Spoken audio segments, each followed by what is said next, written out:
time once again to slip into your camo, grab your bow, and join us out in the field for another episode of the Up North Journal, presented by PSE Archery.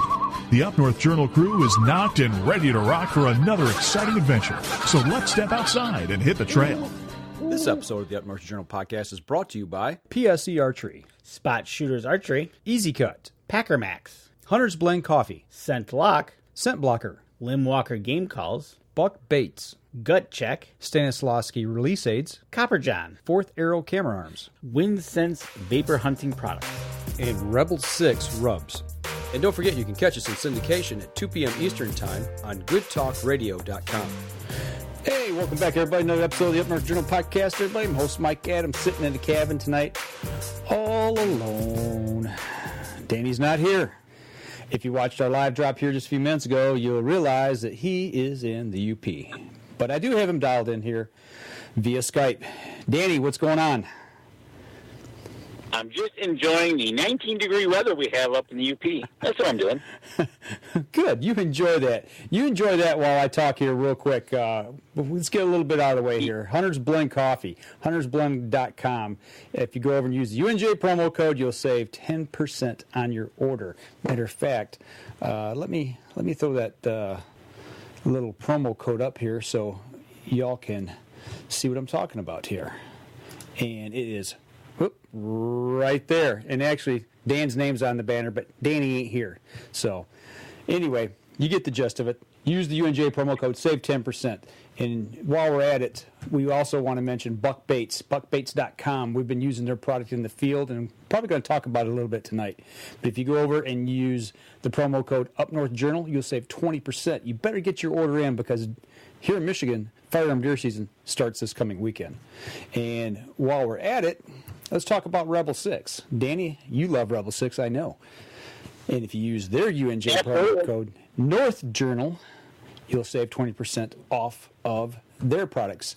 And our last one, this will be the last time we talk about this, because actually by the time we get back around to this coming weekend, you better hurry up because JPO Game Calls, you can save 10% on an order from them only until November 15th, which is the opening day of firearm deer season. So with that being said, make sure you get over and get your orders in. So, but there's Danny, frozen in Crystal Falls. Matter of fact, the picture's frozen. So Danny, what's going on? 19 degrees. What the heck? Yeah, it's November in Michigan. What do you expect, right? Right. I guess so, man. And I tell you what, it was the typical driving through Michigan, and I think we saw all four seasons. Really? That bad? Yep. It was sunshine. It was cloudy. Then it was raining. Mm-hmm. Then it was snowing, and then it was sunny. Nice. Typical Michigan this time of year. So the drive up was uneventful this time, I hope, other than the four seasons that you drove through? The drive up was very uneventful, except for the typical getting in between Gaylord and the Manistee. That's always a lottery pick as to which weather we're going to get. And sure enough, when we hit the bridge up in Mackinac, it was 33 degrees, and it was doing the old raining, sleeting, snowing combo. Okay, that sounds like fun. Jeez, oh Pete's. But you made it up safely. Yeah, we did, and the sign on the bridge said the deck was icy, so that was fun. Right. So being a little icy, I take it you slowed down just a touch? Just a touch. It was just we just made sure everything was good. But other than that, it was uneventful till we got over. We got into town, and then it wasn't too bad. I think it was about in the 30s, so it wasn't too bad. Okay, well, let me ask you this, just because Ron Moses is chatting here real quick. He says we'll be ice fishing by Thanksgiving. You got ice on the water up there yet? Okay, so actually we talked about this last night in talking with a local here. They do have ice on some of the lakes. It's not safe, but it's starting to creep in. And so if this weather keeps up like it is, I'm sure up here, definitely be ice by Thanksgiving. All right, well, you got to like that if you're an ice fisherman. But so you made it up safely. It's cold. You got to camp. You sent me some pictures here. I'm going to kind of go through while you're talking. The first one, you're showing me a picture of downtown. Is this the infamous Crystal Falls that you're showing us here? That is the infamous Crystal Falls downtown when you're at the bottom of the hill and you're looking up towards the courthouse, which is at the top of the hill. Okay. It's one of those things. It's one of those things that it's gorgeous, but man, I tell you what, in the wintertime, it has got to be interesting. You think? I would think so. Right, exactly. And I've seen it. I've been up here when the snow on the road, they put it in the middle of the road till they get to it. So okay. It's like, it's a pretty steep hill, but it's a beautiful view from up top. Yeah. Now, speaking of snow on the roads here, it looks like a dirt road, and you've got snow on the roads. So that was our flurries today. That was during the night we had some flurries. They didn't say anything about accumulation, and really we don't have any. We got a snow cover in the woods, just a dusting, but nothing to say, hey, we got to shovel it. So it'd be a good tracking snow. Hopefully we can change that and get it into a tracking snow and be good. Okay. All right. Well, and then it looks like you guys made it to the cabin. I see. Is that pumpkins out there on the front porch or by the front porch? I see something orange hanging out there. That is pumpkins. That's our weekend bait up here. So we're going to let the deer have some pumpkins and do some carving. Okay, right on. So now I see that is not the usual red pickup truck that I see. We talked about that the last time you went up. So you had somebody else drive, or is this your new ride? No. That's my cousin's new ride, and we brought his truck up, and it made it up here very nicely. And you won't be seeing the big red one anymore. That's been retired and sent off to greener pastures. And but no, he drove, and it was a smooth ride. Okay, and side by side sitting out there, it looks like it's ready to rock and roll. Oh yeah, we were rocking and rolling in that yesterday and today, and it was. I tell you what, that thing comes in handy when you're hauling stuff around the woods, or you're needing to cut in a new trail and work on a trail and get to places. Getting too old for the four-wheeler, so the side-by-side's working. Okay, well, you're talking about cutting a trail. It looks like you got a chainsaw in hand here. It looks like you guys are clearing a trail. Absolutely. It's one of the old trails that it used to be one of our main trails. Mm-hmm. Then we had the property logged, and then that trail kind of got messed up a little bit. Mm-hmm. And so we kind of went back at it today, and you can see there my cousin, he's got the chainsaw in hand, and he was cutting away, and we were throwing brush off the trail and reopening the trail so we can use it again. Okay, so this was to open the trail. It wasn't to cut firewood. No. Nope. We were cutting through the logging downfalls that they had, and we had to reopen to get. It's a trail that gets us to the back of the property. Okay. Yeah, there's a wider picture here that I'm showing now. It looks like the same spot because I can see the tree down across the trail. But you can see the stumps in the foreground there. I take it that's where they logged up to where those trees are at right there. That's the end of the cut. Yeah, they select cut in this area, so you'll see some gone and some that are still there. It was one of the areas that he had left as I guess we'll call it a sanctuary zone. And what it's done for the property is it's actually created a nice funnel. Okay. So we're trying to wrap ourselves around how this property is changing with this logging. We're in, I think this January, I think it'll be 3 years now. 3 years, okay. All right, gotcha. Yep, since we started the logging project, and we're following the plan. And what's happening is some of the property is changing and some of the property is not changing. We found that out tonight, matter of fact, where my cousin had been sitting for years. He was sitting back there again, but now the deer patterns have changed. Okay. And so we're like, oh, okay, so now that's something different. So we're going to start to pay attention to where they're coming in off the field instead of through the woods. It's now open. It's clear cut. That they're actually, he had mentioned that they'd never really come from that direction, but now they're starting to mostly come from that direction. Gotcha. Okay. So you think this is just a dynamic of hunting pressure pushing things around? Do you think it's because of the cut, because of the food plots? What do you think? Or all of the above? Is it causing these deer to change their patterns? I think it's all the above. I wouldn't say hunting pressure because really we're in a lot of private land and there really isn't many hunters, and truthfully it's still For bow hunting up here, I don't think there's a lot of hunters per se. We did plant a lot. I know I had my fields planted. My cousin planted as well all the trails that he could plant. So I'm thinking between the new growth of the clear cut, the plantings, I think that's changing it a little bit, that they're heading towards those open fields and getting that fresh new growth. Okay, gotcha. All right. So, well, tell me what else is going on up there. I mean, we see the snow. We see you've been working. Have you got any chance to do any hunting yet? Because it's still bow season here in Michigan. Absolutely. So we finally got all our camp work done that we wanted to get done. And while he was cutting that trail, I went and I put up some cameras. I went and baited some stands, got making sure things were okay. First thing we did was we got up here yesterday. We pulled the cards, the camera cards, and upon further review, there really isn't anything that's jumping at us as something that's new to see. We did have a bear on camera 3 days ago. Okay. So I don't know. I'm hoping this cold kind of makes him go to sleep, because I really don't want to run into him anytime soon while I'm out there, because that camera is one of the stands that we're going to be on. So, but then from that point on, this afternoon we're like, okay. Matter of fact, the temperature started dropping as we were working today, and it's like, okay, so let's get out in the woods. So we got out last couple hours, and I tell you what, it wasn't too long before you saw the deer. The deer were moving kind of all day today. We were kind of seeing them all over the property, and first thing in, some does came in, and they were feeding and coming through, and then about hour before dark, maybe 45 minutes before dark, nice 6-point came in. Okay.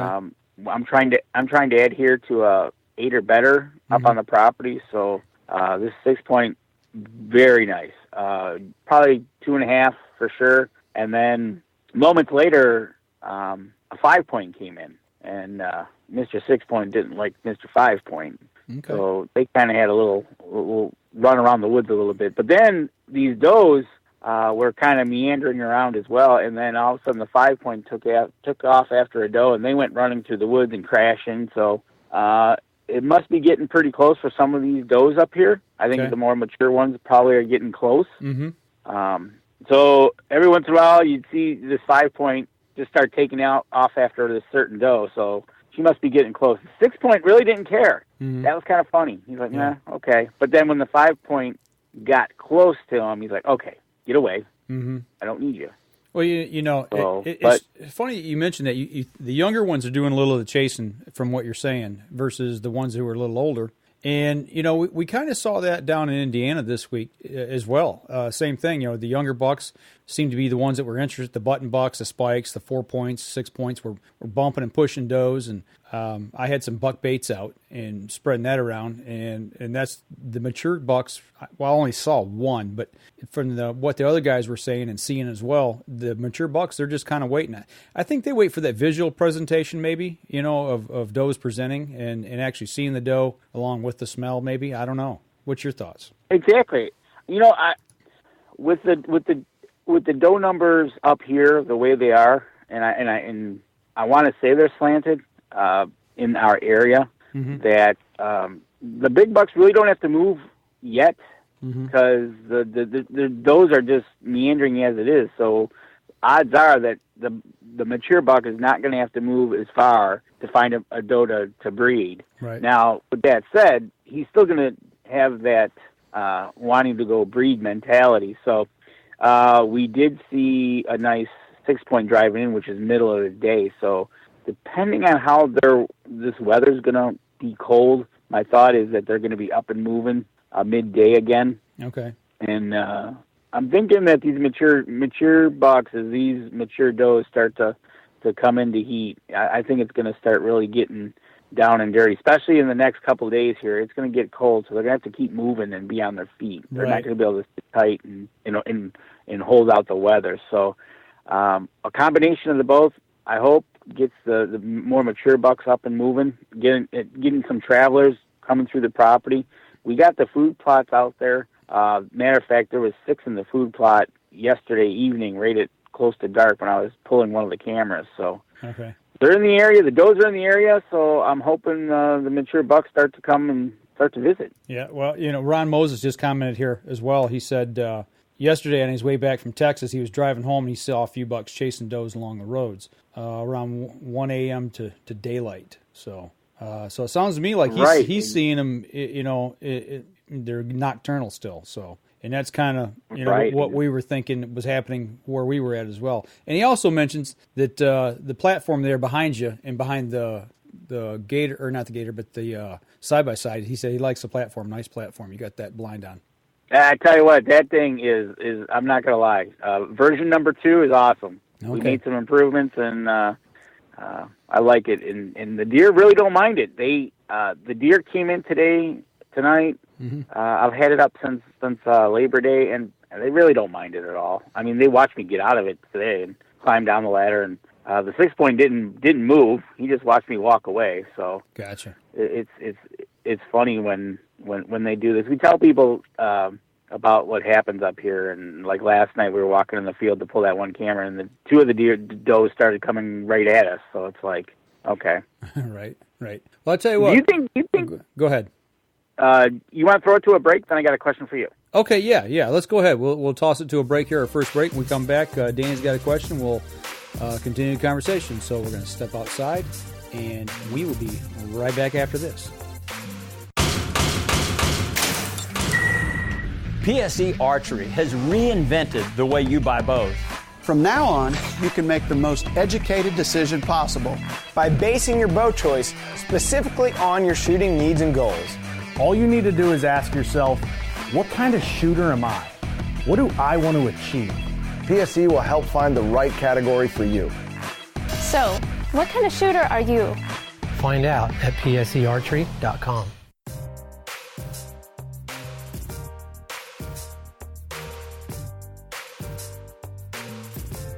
Welcome back, second segment of the show. I got Danny in the UP. Are you sitting on by the railroad tracks like you used to, or do you have phone service at the cabin now? No, actually, I'm in downtown Crystal Falls. I'm at the Crystal Fresh Market parking lot. Okay, so you're watching traffic go by. You're up in town. Okay. Yeah, I ran into town. That way, it seems when I am by the railroad tracks in the dark, I'll have a lot of people stop and make sure I'm okay, which is a great thing. So right. I figure, I'll just go into town, park in a parking lot, make it look like I'm shopping, supposed to be here. Yeah. Right.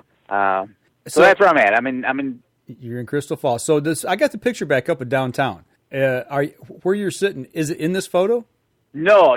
I'm on that would be, if that was a side of town, that would be the east side of town. Okay. I'm on the west side of town. Okay. On the flat side, actually. Gotcha. Okay. All right. Just wondering. So before we went to break, you said you had a question for me.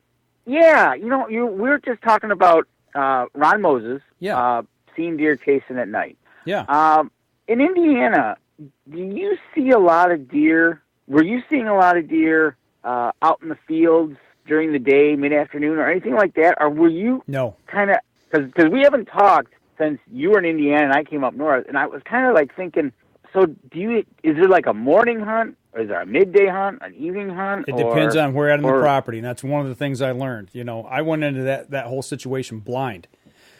We had trail cameras, but, the cameras got pulled about 3-4 weeks ago because we had a trespasser on the property. So all the cameras got pulled looking for evidence, trying to figure out who it was for the CO. But cameras did not get... Oh, okay. Yeah, cameras didn't get put back out again until, it was the middle of this week, or last part of the week. I think it was Thursday. So we didn't have any information as to really what time the deer were moving. We had just what we had from previous photos, up to that point. But what I learned was, depending on where you're at on the property, it was depending on where the action was. And, if it was morning or evening. So I bounced. So they had like around. So they had like so you kind of found out you had a morning area, and then you had an evening area. Yeah. Oh, okay. Yeah, and the other problem is there's a huge, and I mean huge, sanctuary. It's well over 100 acres, and it's all wooded, and it's off to the side that we don't have access to. We can't go in there. That's why we call it sanctuary. Nobody's allowed to hunt it.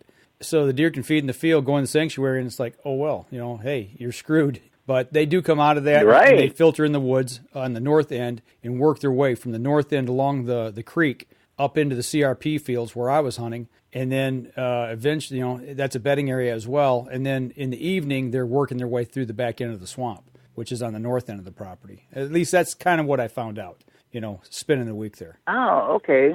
So they kind of had their own little travel clock, depending on what time of day is where they would be on the property. Yeah, the only problem was I didn't figure it out until later in the week.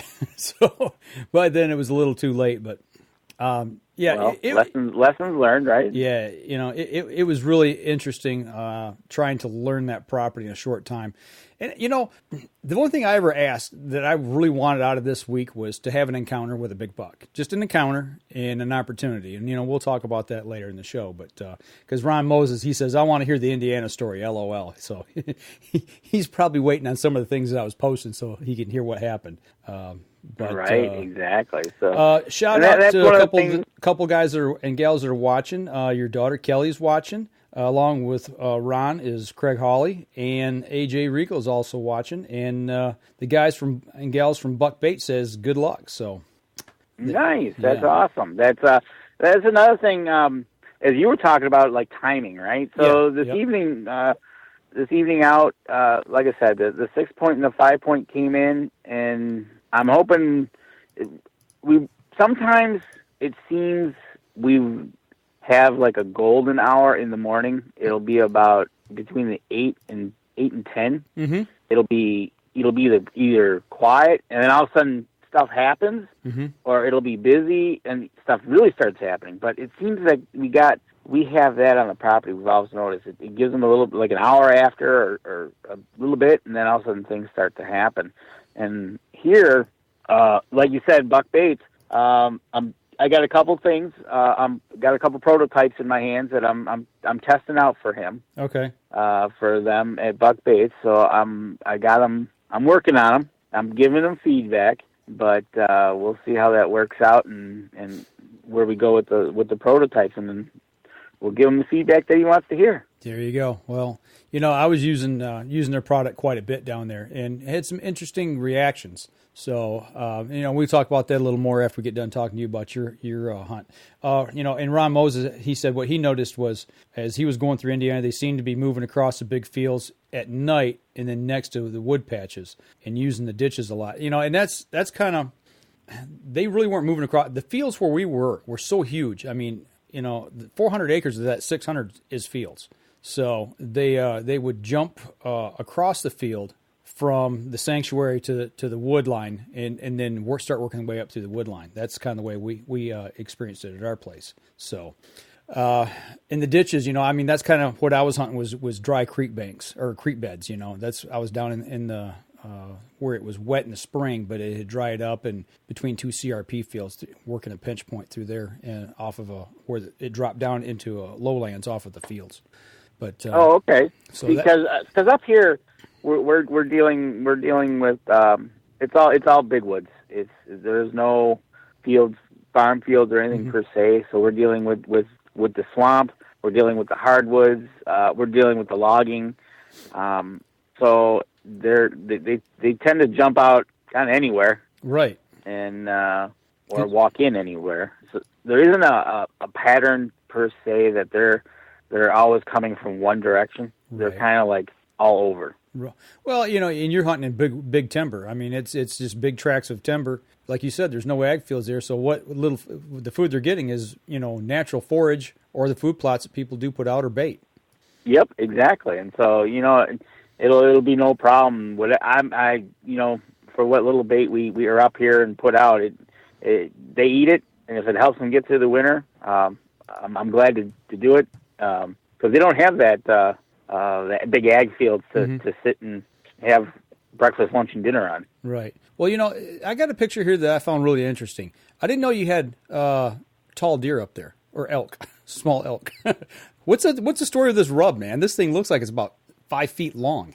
Okay, so I was pulling a camera, the camera with the bear on it, and that is right on the edge of the swamp, and is bright orange, red. That just happened within the last day or two. That's for sure. Sticks out like a sore thumb. You see it for a mile, I bet. My cousin picked it up right away. He goes, "Hey, look!" And we walked over there. It's right on the edge of the swamp.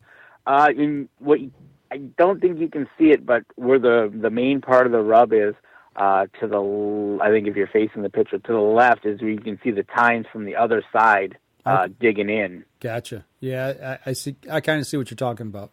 Yeah. So I think I know what buck that is.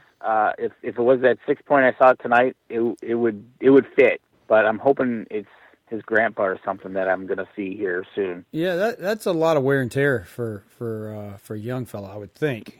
Typically. He went after that tree, and that tree didn't have a chance. That or he was just ticked off. So how far is that from your platform blind? That is, I would say, 40 yards.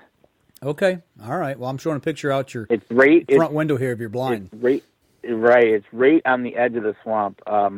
The picture you got today, I'm up in the hardwoods. I'm up on the hardwoods. You can see the front window I'm looking towards, which is, there's a ridge there that they will tend to run. The wolves also run that ridge. Okay. And then there's another picture that has like pines, a tunnel effect. Yeah. Yep. And so I'm on the edge of the pines, and they're coming from all directions. They'll typically walk right through the pines, through the thick stuff, and they'll pop out. And so I'm hoping to catch. And the 6-point, if you're looking at the picture from out the front window, came from my right as along the 5-point did. They came right through the hardwoods, and they were just cruising away. They were just moving, and they came right in, and doing their thing. Well, that's got to be, you've got what, the rest, you went up when, last Thursday or this weekend? We got up here, what's today? Oh, we got up here yesterday. Oh, Saturday. Yesterday, okay. So, and you're going to be up there until this coming Saturday? Yep, we'll be up here till Sunday. So okay. I'll get my bow hunting / crossbow in from now until probably Thursday, unless I tag out, and then I'll get 2 days of gun season, and then I will be heading home. Okay, pretty much like me. I'm going up Thursday, but I won't. I've took Thursday off to get up to camp and get settled in. But I'm not gonna bow hunt. And there's only 2 of us in camp this year. Other guys are hunting in different spots with different people, and just me and one other guy. And we've got a plan put together. And I thought, okay, so if I go in and I hunt Thursday evening, the 14th, and I bow hunt. Let's say I knock something down. Okay, well then I've got to track it. That's going to create, a lot of noise, a lot of scent in the area, a lot of commotion, and then I got to get it out, field dress it and get it out. And to me, it wasn't worth blowing the hunt, for a one evening hunt. You know what I'm saying? Does that make any sense? Absolutely. No, I totally get it. I do not, when I'm up here like I am now, I do not hunt the evening of the 14th. Okay. I might hunt the morning, but then I'll pull out in the morning, and I'm done for the rest of the day, and I'll kind of let the woods settle down. I'll let the other people, the other private landers around us, get the commotion going. Maybe if they're running out to their blinds or they're doing whatever out in the woods to kind of push the deer to where maybe it's not as loud. Right. Gotcha. And the same thing as you talked about too. In case you do get one, especially your area, my area, you put a gut pile out. That's basically a dinner bell for all the wolves and coyotes that are around. And it's like, we don't want that. So right. We try to eliminate that as much as possible, and we don't try to leave our gut piles out in the woods. We try to get them out of here and don't let the wolves and coyotes hang in the area. Yeah, I don't blame you. We've talked about that before, and the same mindset at our camp as well. Down there, the coyote, obviously there's no wolves down there where we were hunting in Indiana, but coyotes, they're there. I actually saw one Saturday morning, the last hunt I was out, and actually the last half hour of the hunt, I almost got a crack at them, but they're nowhere near as bad as what they are up here or up where we're hunting. So, it's not as major of a concern as getting that out, gut piles out. So But yeah, I understand what you're saying. Let everything calm down your property. Let everybody else do the pushing and push it your way. That way, they're there for the next morning for the opener. I don't blame you. Exactly, and then by then you're ready. You sneak into your blind, get set, and hopefully ambush one that's up and at 'em. Right. Well, I'll tell you what, we're up against it here, so why don't we go ahead and we'll take our next break. When we come back, we'll continue the conversation about this week leading up to firearm deer season here in Michigan and what's been going on with you and me here the last week. So we're going to step outside. Sounds good. We'll be right back after this. PSE Archery has always dominated the speed category. Now, the most revolutionary cam system ever to hit the market has perfected the shooting experience. Introducing PSE's Evolve Cam System, featuring extremely high let-off capabilities and the smoothest draw cycle in history. No other cam system has ever delivered this level of total comfort and total control. Experience PSE. Experience performance. Welcome back. Third segment of the show, everybody. Sitting here in the cabin talking to Danny DeFall, who's up in Crystal Falls, getting ready for firearm deer season and doing a little bow hunting on his property. So you got cold weather, you got some deer there, you're all set. It sounds like everybody's got everything set up and ready to roll. It's your place. Yep, we're ready. It's supposed to get bitterly cold by I think Tuesday, and then it's going to start to break on Wednesday into Thursday. I think it's going to start to actually get into the 30s. Same downstate here, It's kind of a shock to the system when you go from the 40s and 50s to the teens in like one day. And that's what I experienced down there too. Same thing, And I was in mid-Indiana. It wasn't like I was, on the Michigan-Indiana border. It got cold, and it got cold quick. So I can just imagine where you were at. Was it a different kind of cold down there? Was it dry? The first night it was. I mean, I got up. See, that would have been Friday morning. I think that was Friday. Yeah, Friday morning. I had all my heavy stuff with me because you just never know. It wasn't in the forecast, the extended forecast that I looked at, and I didn't look very far ahead while I was there. But I'm glad I took my heavy stuff with me because I needed it come Friday morning. I bundled up and got on the stand, and really the only thing you could see was my eyeballs. I had my parka zipped up all the way past my nose to the bottom of my eyes, and I had my Scent-Lok sock hat on, pulled down to my eyelids on top with my parka top or cap on as well. And I was just huddled up in this little ball, like a Stay Puft Marshmallow Man.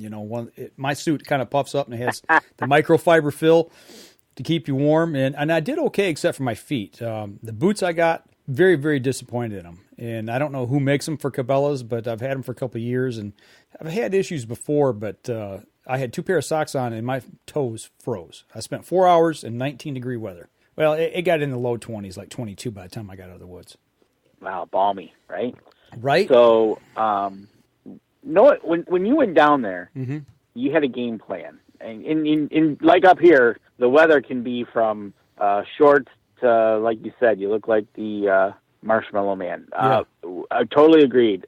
Going down there, when you started the week off, the plan that you had, was it like get in there, you obviously had a doe tag, or were you going to hold off? What were you thinking driving down there? You had a few hours to think about the situation you were heading into, first time going into this property to hunt.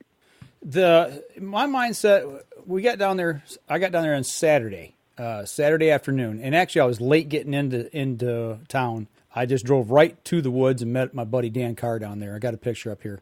Danny, you can't see, but we're on our electric bikes getting ready to head to the woods, and I got in a traffic jam in Toledo on the bypass, set an hour to go 4 miles. But so hustling down, I was pretty ticked off, but I got out there. My whole mindset was I had 2 doe tags and a buck tag.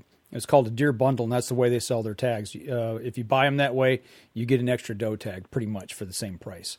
It was going to be, if it was a target-rich environment, I was going to sling arrows, and I did. I mean, I slung arrows. It should have turned out a lot better. If everything would have worked out the way it should have, I'd have tagged out in 2 days. But I was very, very humbled by the second morning I was there. Just put it that way. So you were going in with the like you said, sling and arrow. So if it was a doe or a buck that you were willing to shoot, it was game on for anything. Absolutely, yeah. It was the landowners want the doe, or they want the population dropped on the property. They definitely want it dropped, and the way to do that is to take out does. And we were told if it's a doe, shoot it. It didn't matter if it was a 1.5 old doe or if it was an old doe. We had button bucks all over the place. And that was another challenge of really paying attention to understanding what you were shooting at and getting a good hard look at them, because this would have been Friday night. I watched 3 deer in a field on the north end in the evening, and that's when I made the decision to make a hard, long move to the opposite end of the property and hunt, because the evenings to me weren't panning out where I was at. In the middle of the property, I needed to move, and I got on the back end of a swamp. I found scrapes, I found rubs, and found out where they were feeding off this other field that another guy owned, but they were crossing over onto our property. And I watched these 3 deer feed, and I was like, man, that's a big doe. And I'm like, time's running short. I can take another doe if I want, but I really think I don't need to screw a hunt up back here tonight, because this is where the big boys are. It's what appeared. So they got close. They got within 20 yards of my stand, and all of a sudden I realized they weren't big doe, mature does. They were button bucks. And I went, oh my gosh. I was like, OMG. I could not believe how big these button bucks were. The deer down there are bigger. There's no doubt about it. But I was shocked at how big these were. It blew my mind. So, but no, that was the whole mindset going in. Really was to shoot as many, all of us to shoot does, and then given the opportunity to shoot a big buck, that's what we wanted to do. It sounded like you had the plan ready. Yeah, well, the plan was in place. I'm rolling through some pictures here, Dan. Obviously, you can't see them, but of my hunting setup. I was hunting between 2 CRP fields. This is a good pinch point. A lot of deer activity we saw on trail camera. We saw a big buck moving through this area. What we called the Big 8. And the first day I got down there, I flat out just whiffed on. No, I not take that back. It wasn't the first day. It wasn't Saturday. It was Sunday. Sunday morning, I whiffed on a doe. Just flat out butchered the shot. And that's just because of my shooting form was not... I got antsy in the stand, and I had 4 does underneath me. The one I wanted to shoot, I couldn't get a shot at, and I finally took a shot at the second largest one. And I was more or less drawing as I was aiming a rifle straight out in front of me instead of across my body. And it took me a second to realize why my draw length was way too long, and I couldn't get into my peep sight. Yeah. And I finally started wiggling around trying to maneuver to get to where I get a shot, and my form was all off, and I just flat out missed. No excuse on it, and that's just what happened. So, but later that morning, I got a shot at a beautiful, what we call the Big 8. And actually, I'm going to throw a picture up. We've got trail cam photos of this buck. Oh, you got trail cam of them. Yeah, and for those of you watching on the live stream, this is the buck I shot over, and this was at about 9 in the morning.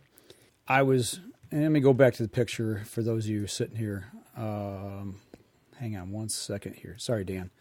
No problem. So there's a CRP field to the right of this picture, and I looked out in that field, and it was about 9 in the morning, and the sun was shining, and there was a little bit of frost still at that point in the morning, and all of a sudden, all I saw were antlers glistening in the field. The grass is just about tall enough to see a deer's head.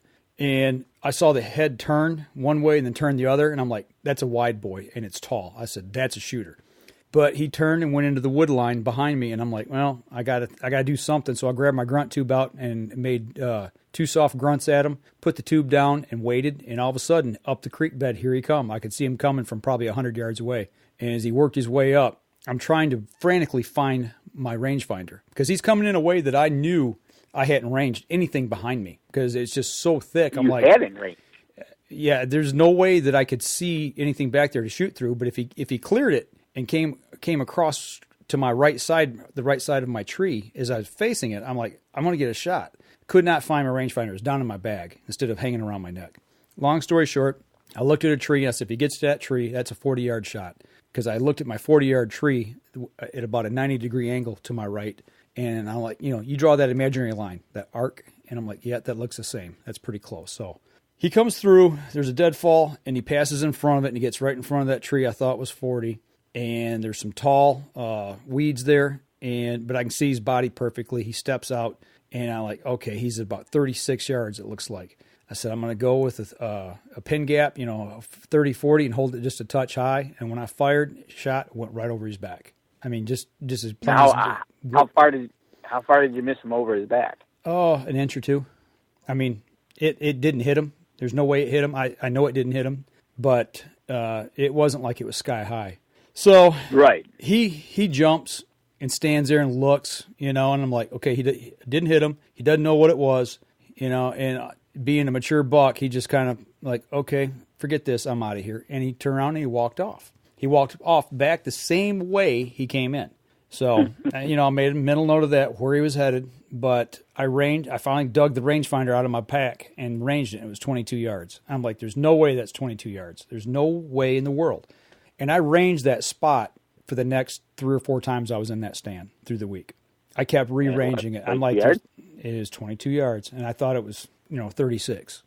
It looked like he was pretty close to that tree at 40. So what I thought was 40. The tree was actually less than, it was about 27 yards, I think. Yeah. So big mistake. Big mistake on my part. So that was the encounter. That's what I had hoped for, was getting an encounter with this guy. And like I say, I got a picture up right here. Here's another picture of him, trail cam photo. These were taken, I think, in August, still in velvet. But he was a hoss. Geez. He's a hoss, man. Yeah, you've had your encounters this year, that's for sure. You had the Matrix up at your other camp, and now you met this guy down in Indiana. Yeah. It really humbled me. Put it that way. It when you miss two nice bucks. Well, the Matrix buck up here in Michigan, I had so much time to sit and really think through my shot sequence on that and make sure everything was just spot on when I released that arrow.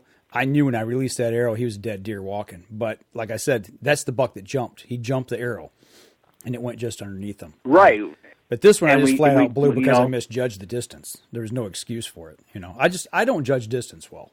That's my biggest problem. And that's the thing. That's the thing about hunting, right? It's not like you're standing at the 20-yard mark shooting at a piece of paper that's got some nice rings with an X in it. Where here you've got hills, brush, you've got variation to, and like you said, the way your form. Yeah, right. Yeah. Well, and what we did is we sat and we talked through a lot of this. And actually, I shot a doe the next morning. I killed that doe, and I shot high on it. And then the next day, I had an opportunity, another doe, and shot. And we tracked it. We blew the area up. And later that afternoon, one of the guys I was hunting with actually saw it with a buck. And it was hitting no man's land, the proverbial no man's land between the vitals and the spine, where you can hit a deer there and they're going to live. And he said that it was in the same area. It had an entry hole and exit hole right where no man's land is. And he said, she's going to be sore, but she's going to live. And so we started, me and David Boggs sat down and we started really working through my shot sequence and really trying to understand what I was doing and where it was going wrong. And when I explained what happened with the Matrix buck, and then I explained all the other ones, he's like, well, the one thing you didn't talk about is aligning your peep sight aperture to the aperture on your sight housing. He said, did you do that with the bucks or the deer down here? And I'm like, I don't remember it, and it is basically rushing the shot, worrying about pin placement because it's in your head and not taking the time to make sure you got proper form and executing. So. Yeah, Ron Moses says range stand out and put flagging on trees and mark yards. One less thing to figure out on a shot. I had all the trees marked around me, Ron, except for the one behind me. Because I never ever thought a deer could get through that thick stuff behind me. But lo and behold, he did. It's just, to me, there was no way to get through there. But you know what? That's where the big boys live. And and talking about working through shot sequence, I went to the range, and here I am. Here's some shots on the range from that day. I went back that afternoon and just shot. So, and everything was dead on, 20, 30, 40, 50 yards. It was no issues. So, but like you said, it's different when you're standing there versus shooting, at an animal that doesn't have a bullseye on him. And it wasn't buck fever either, because I tell you what, when this big bruiser walked in, he when I seen him coming at 100 yards away, I'm like, okay, game on, let's go, let's dance, buddy. It wasn't cockiness, but it was like, okay, this is going to happen.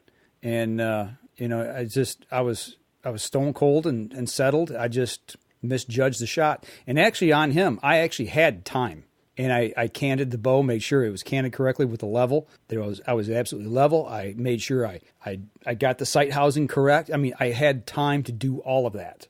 And it was the distance. I just shot over top of him. Misjudged the shot. And it's funny you said that.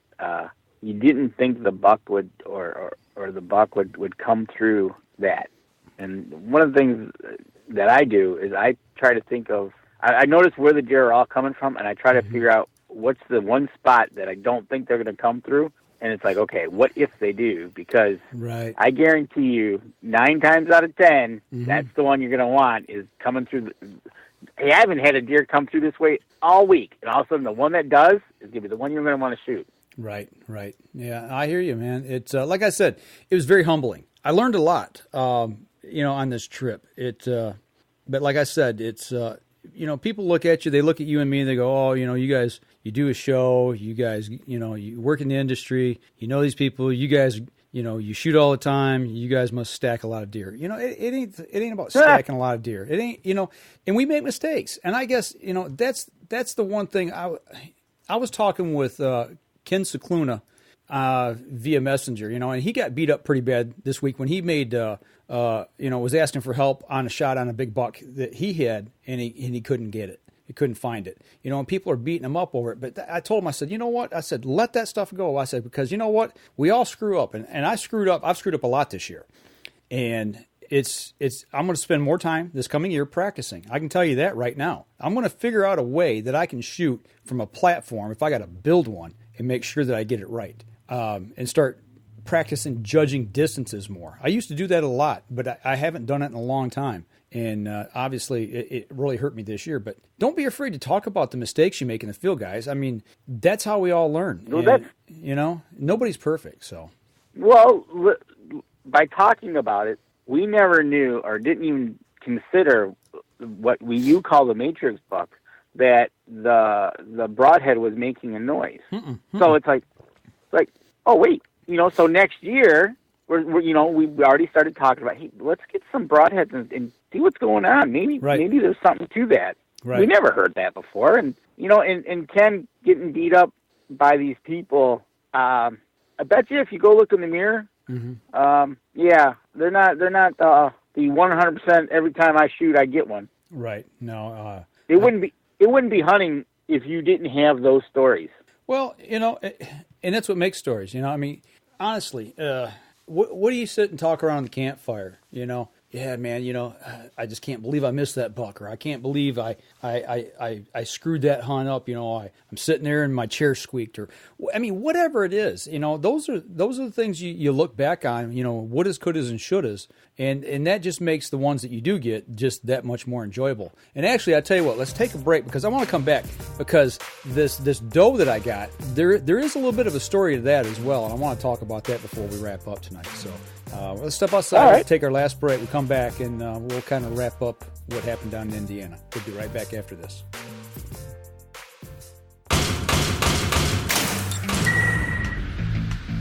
Acceleration is part of PSE's DNA.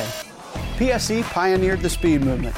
Now they've developed the vapor category to help you find the most powerful bows on the market to fit you. High speed equates to intense power and building the momentum you need to be successful. Are you a vapor shooter? Find out at psearchery.com.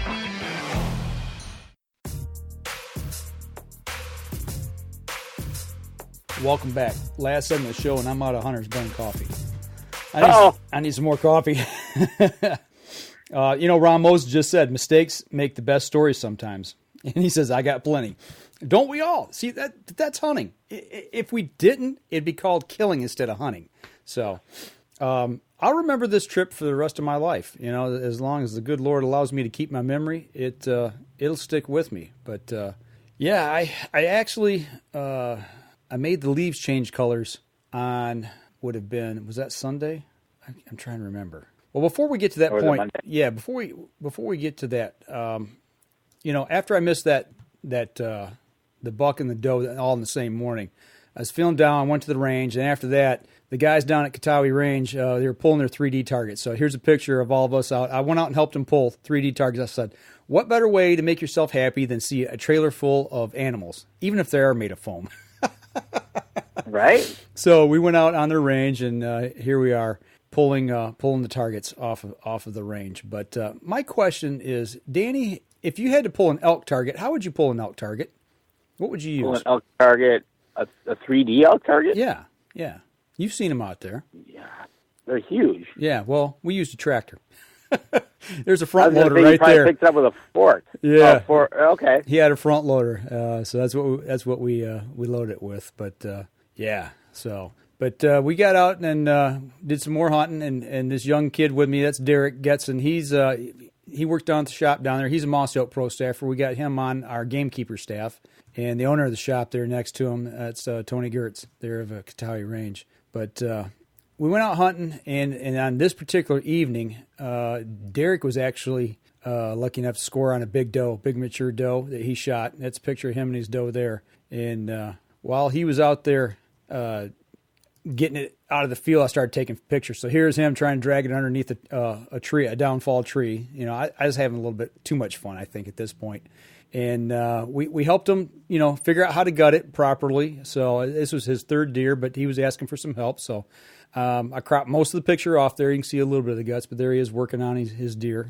And we got it back to the range and got it hung up. So, but the next morning, you know, after missing two, I was like back in the stand. And if you see there's one of those tree arms there that Danny and I showed you from that pack I had.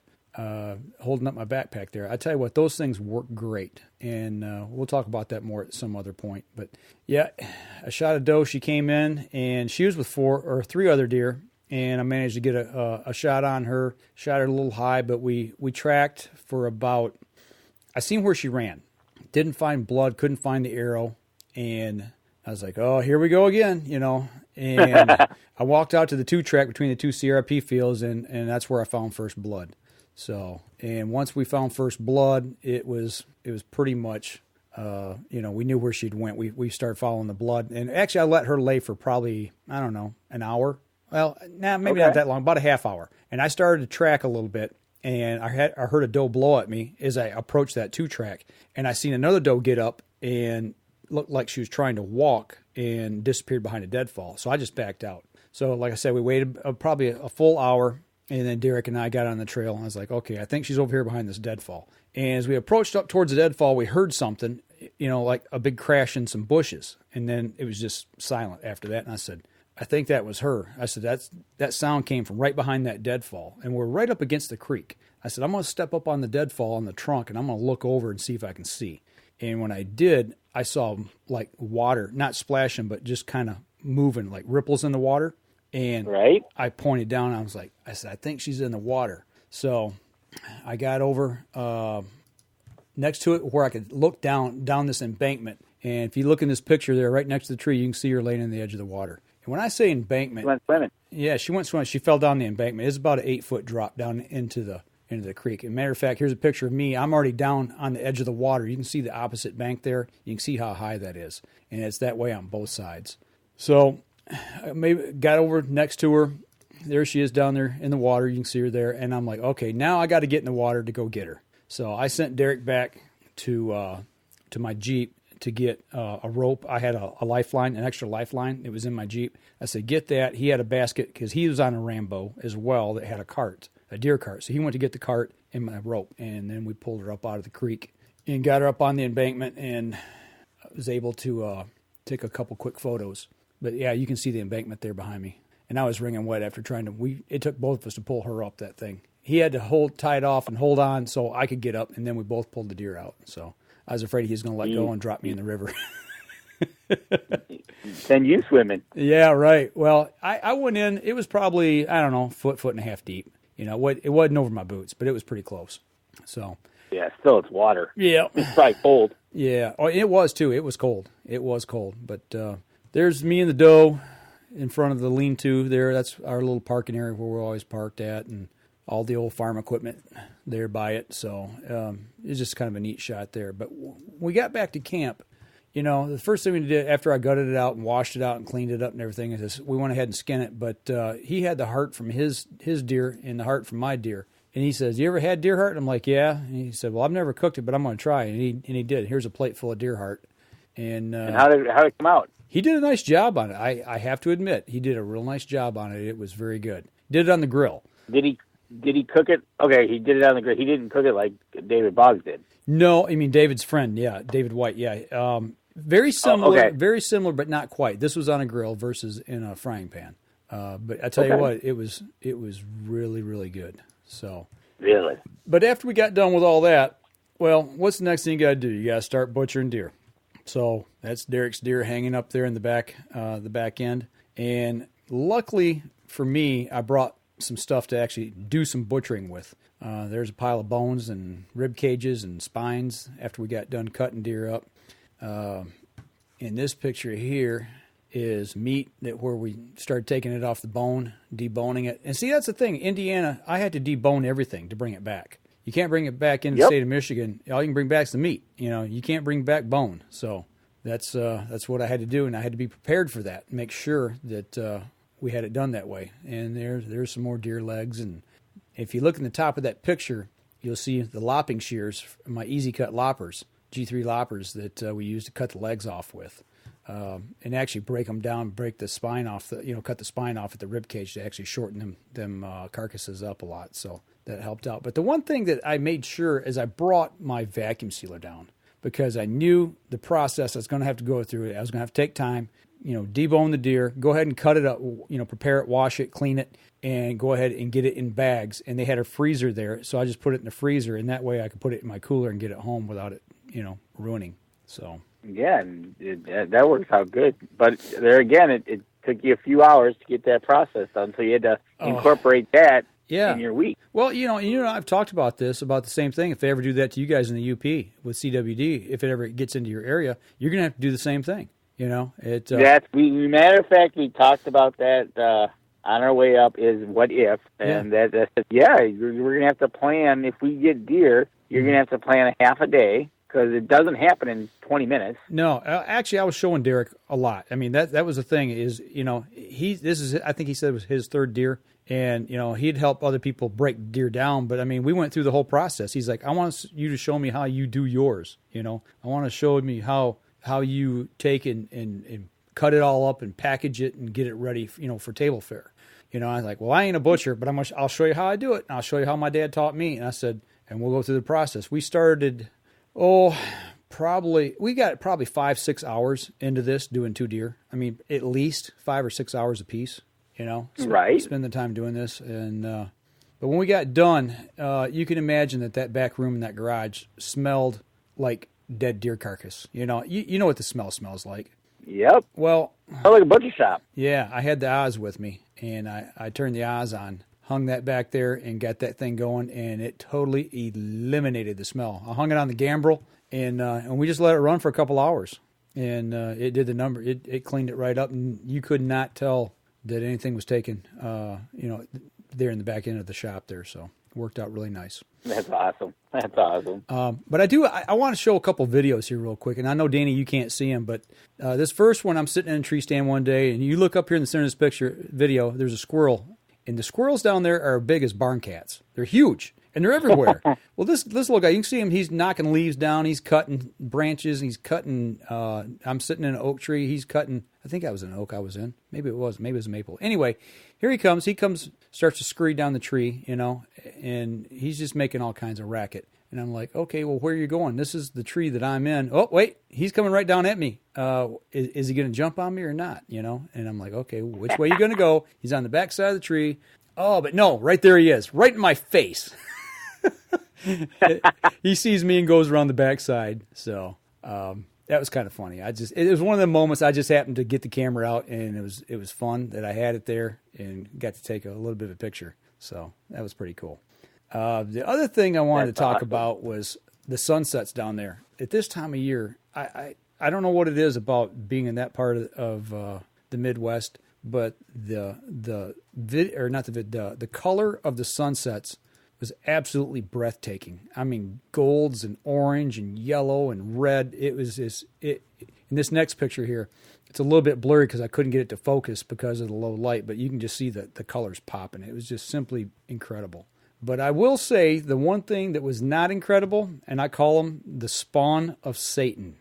This is a coffee filter full of Cuckoburrs, devil seed, and I forget what the other one was called, but these things were all over my clothes, and I had to clean them almost every single day.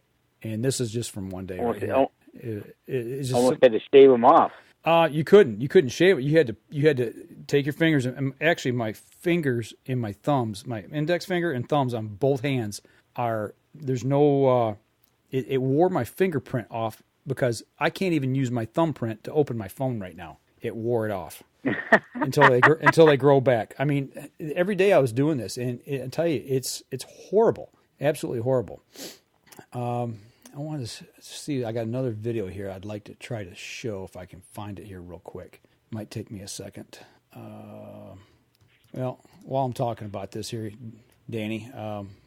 Wait, here we go. So we talked about the buck baits, and on this particular morning, I sprayed these two trees that you see in this video here, and this little 4-point trying to be a 6. He come in. I just wanted to show he's sticking his nose right in it, licking the tree. He was interacting with this tree a lot more before I could get my phone out. But, yeah, I sprayed it on the tree there, and he was digging it. He was checking it out for sure. So that was pretty cool. He was loving it, eh? Yeah. So, but all in all, I learned a lot. I spent a lot of time in stand, and I had a great time. When I was hunting on the back end of the property, like I mentioned with the three, what I thought were 3 does wound up being 2 gigantic button bucks. Yeah. I was back there and didn't see anything up until like the last hour and a half, and all of a sudden the woods came alive. I saw 16 deer that evening. Everything was really close and tight, but I was watching that button bucks, and they got behind my tree, and I kind of moved to the side so I could see them through the V in the tree.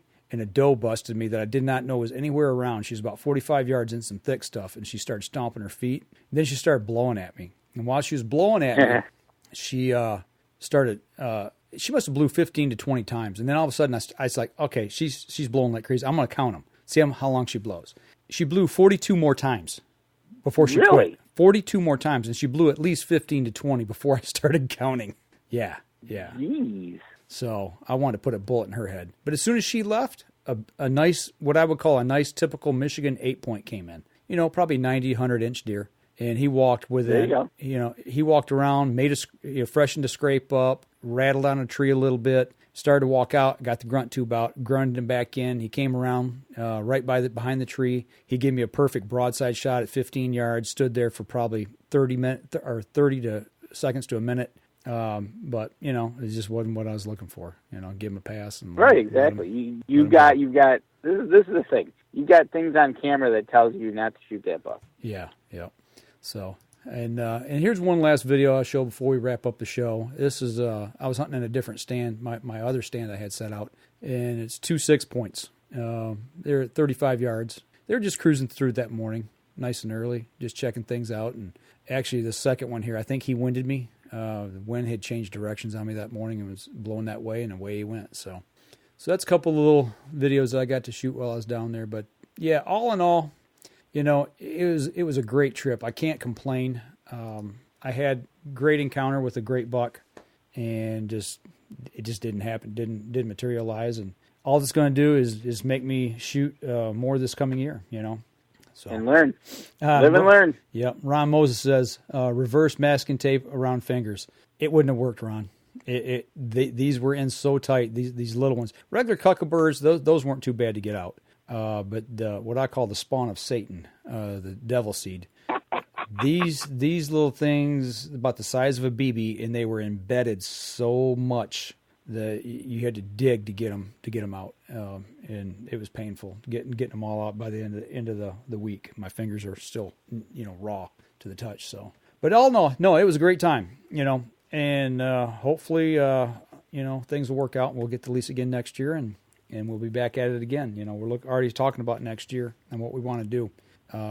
And I've actually really thought a lot while I was sitting in the stand trying to figure out how I would access the property differently, how I would hunt differently, and where we need to put more stands. So, yeah. There you go. You're always thinking positive, right? Well, you got to, because if you don't, you give up. And I ain't giving up. I mean, that's right. And you learn. Yeah, and now we get to, this starting on Friday morning, we get to reach out and touch them. So we get to make the long distance call to these bucks, so to speak. So there you go. Exactly. But, it was fun. I will say it was fun. And by about Friday evening, I was ready to come home. There you go. It was cold and it was tough to get out on Saturday morning. Saturday morning was a rough one. But I almost got a crack at a coyote. So he winded me at about 30 yards. So he was in some thick stuff, getting ready to step out into a clearing for a shot. And he hunkered down, and the wind had actually switched that morning. It was coming out of the southeast, and it turned, southwest, and it turned to the southeast, almost due east at that point. And it was blowing right across me, and he picked me off, and away he went. So, but he was beautiful. He was a beautiful coyote. Had a nice thick coat on him. So, all in all, it was good, and I think from what you're saying, you guys are going to have a good time up north, and hopefully I'll have a good time at my camp as well.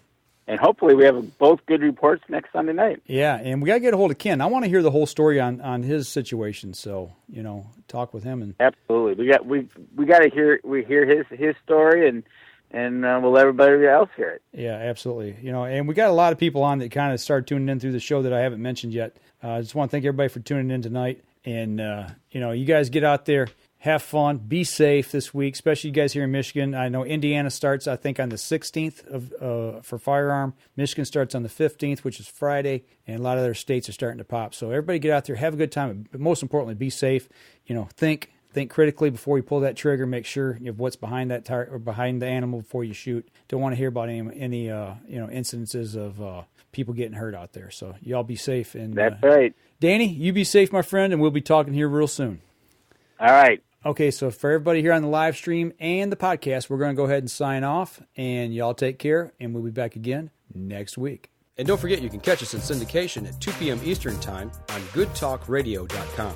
This episode was brought to you by PSE Archery, Spot Shooters Archery, EZ Kut, Packer Max, Hunter's Blend Coffee, Scent-Lok, Scent Blocker, Limb Walker Game Calls, Buck Baits, Gut Check, Stanislawski Release Aids, Copper John, Fourth Arrow Camera Arms, Wind Sense Vapor Hunting Products, and Rebel 6 Rubs.